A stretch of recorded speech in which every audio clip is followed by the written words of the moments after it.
এবার শাক সবজিতে পাওয়া গেছে সহনীয় মাত্রার চেয়ে বেশি সীসা, ক্যাডমিয়াম, এমনকি মলের জীবাণু। বাংলাদেশ নিরাপদ খাদ্য কর্তৃপক্ষের সাম্প্রতিক এক প্রতিবেদনে উঠে এসেছে এমন উদ্বেগজনক তথ্য।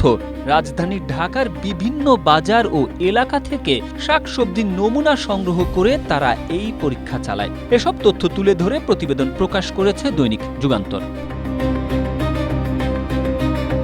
বাংলাদেশ নিরাপদ খাদ্য কর্তৃপক্ষ বিএফএসএ জানিয়েছে, শাকসবজিতে সীসার সহনীয় মাত্রা 0.3 ppm, অথচ পরীক্ষায় সর্বোচ্চ 2.37 ppm পর্যন্ত সীসা পাওয়া গেছে, যা নির্ধারিত সীমার অনেক বেশি।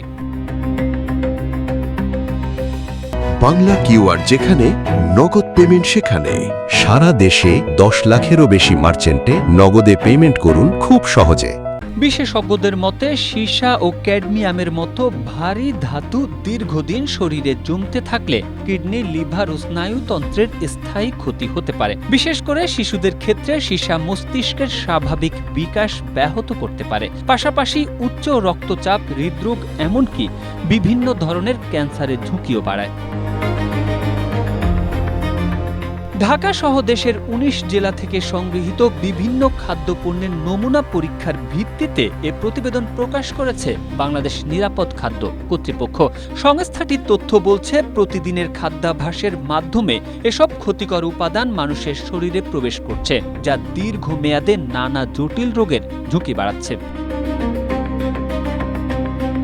এ বিষয়ে ইবনে সিনা মেডিকেল কলেজ ও হাসপাতালের সিনিয়র কনসালটেন্ট ডায়েটিশিয়ান সিরাজম মুনিরা গণমাধ্যমটিকে বলেন যে, খাবার খেয়ে মানুষ সুস্থ থাকবেন, সেই খাবারে বিষ ভাবা যায়।